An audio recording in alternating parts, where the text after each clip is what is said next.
Good morning, children. Pranam. Today I teach you lesson number 4. Lal Bahadur Shastri. Shastri ji के नाम के साथ कर्मयोगी विशेषण लगाना क्यों उपयुक्त है?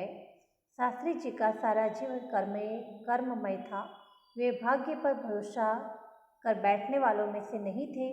वे अपने चिंतन और कर्म शक्ति पर भरोसा रखते थे, हाथ की लकीरों पर नहीं. उनके लिए कर्म ही उनका ईश्वर था. उसके प्रति वे निस्वार्थ भाव से समर्पित थे. इस प्रकार जीवन भर निष्काम कर्म में लगे रहने के कारण उनके नाम के साथ कर्मयोगी विशेषण लगाना बिल्कुल उपयुक्त है. शास्त्री जी ने देश की किस आकांक्षा को पूरा किया? कैसे? प्रधानमंत्री के रूप में पंडित नेहरू एक समृद्ध राजनीतिक विरासत छोड़कर गए थे. उनकी मृत्यु के बाद उसे कुशलतापूर्वक संभालकर शास्त्री जी ने देश की आकांक्षा पूरी की. शास्त्री जी का चरित्र निर्मल था. उनमें अद्भुत संकल्प शक्ति थी.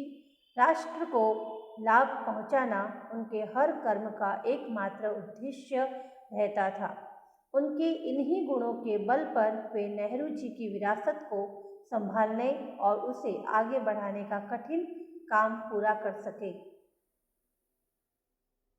लाल बहादुर शास्त्री पर गांधी जी के आदर्शों का क्या प्रभाव पड़ा?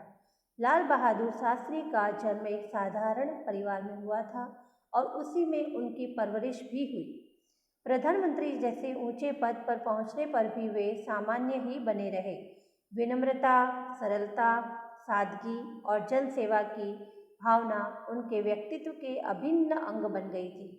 वे सारे गुण महात्मा गांधी के थे जो शास्त्री जी में अपने आप आ गए थे. गांधी जी की तरह उन्होंने अछूतोद्धार कार्यक्रम भी चलाया.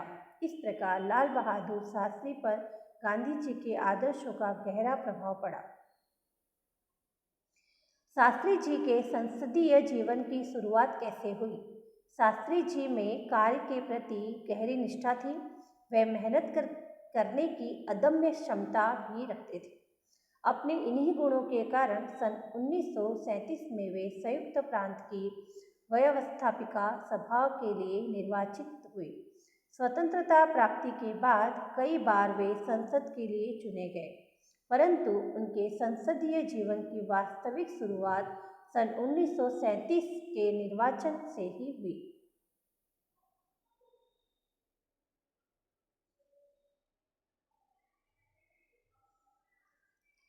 छात्रों के दीक्षांत समारोह में शास्त्री जी ने कौन से विचार व्यक्त की? अलीगढ़ विश्वविद्यालय के दीक्षांत समारोह में शास्त्री जी ने छात्रों से कहा था कि भविष्य में आप कुछ भी बने, लेकिन सबसे पहले आप इस देश के नागरिक हैं. देश का संविधान आपको कुछ अधिकार देता है, साथ ही आप पर कुछ कर्तव्यों का भार भी डालता है. देश में प्रजातंत्र होने के कारण प्रत्येक नागरिक को निजी स्वतंत्रता भी मिली है. इस स्वतंत्रता का उपयोग हमें समाज के हित में करना चाहिए. इस प्रकार छात्रों के दीक्षांत समारोह में शास्त्री जी ने संविधान द्वारा नागरिकों को मिली स्वतंत्रता के सदुपयोग के बारे में अपने विचार प्रकट किए थे.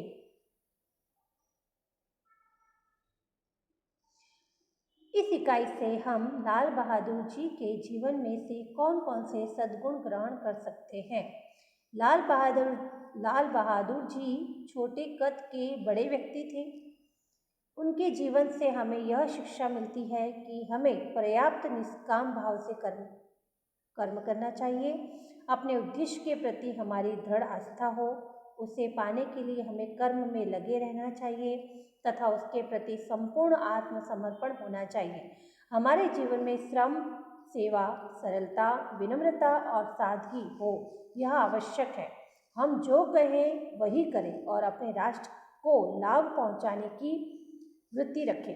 इस प्रकार हम शास्त्री जी के जीवन से अनेक सद्गुण ग्रहण कर सकते हैं. शास्त्री जी को निष्काम कर्मयोगी कहना अधिक उचित है. शास्त्री जी का सारा जीवन कर्ममय था. वे भाग्य पर भरोसा कर बैठने वालों में नहीं थे. वे अपने चिंतन कर्म शक्ति पर भरोसा रखते थे, हाथ की लकीरों पर नहीं। उनके लिए कर्म ही उनका ईश्वर था। उसने प्रति उसके प्रति वे निस्वार्थ भाव से समर्पित थे। इस कारण जीवन भर निष्काम कर्म में लगे रहने के कारण उन्हें निष्काम कर्मयोगी कहना अधिक उचित है। शास्त्री जी का व्यक्तित्व बापू से अधिक करीब था। गांधी जी देश के बहुत बड़े नेता थे, फिर भी उनमें अद्भुत विनम्रता, सादगी और सरलता थी। इन गुणों ने उन्हें अधिक महान और लोकप्रिय बना दिया था। गांधी जी के ये गुण लाल बहादुर शास्त्री में भी थे, इसलिए शास्त्री जी का व्यक्तित्व बापू से अधिक करीब था। शास्त्री जी का संपूर्ण जीवन श्रम, सेवा, सादगी और समर्पण का अनुपम उदाहरण है। शास्त्री जी कर्म को ईश्वर मानकर उनकी पूजा के रूप में श्रम करते थे। देश और समाज की सेवा में ही उन्हें जीवन की सार्थकता लगती थी। उन्हें सादा भोजन, सादा पहनावा ही पसंद था। उन्होंने जो कुछ किया पूरी निष्ठा और लगन से किया। उनकी ये विशेषताएं बहुत कम लोगों में पाई जाती हैं। गांधी जी का जन्म कब हुआ था? गांधी जी का जन्म 2 अक्टूबर 1969 को हुआ था। गांधी जी ने उच्च शिक्षा कहाँ से प्राप्त की थी? गांधी जी ने इंग्लैंड से उच्च शिक्षा प्राप्त की थी। गांधी जी दक्षिण अफ्रीका क्यों गए थे? गांधी जी वकील के रूप में एक मुस्लिम व्यापारी का मुकदमा लड़ने के लिए दक्षिण अफ्रीका गए थे। दक्षिण अफ्रीका में रहकर गांधी जी ने किसका विरोध किया? दक्षिण अफ्रीका में रहकर गांधी जी ने वहाँ की सरकार की रंगभेद की नीति का विरोध किया। दक्षिण अफ्रीका से भारत लौटकर गांधी जी ने क्या किया? दक्षिण अफ्रीका से भारत लौटकर गांधी जी ने यहाँ चल रहे स्वतंत्रता आंदोलन को आगे बढ़ाया।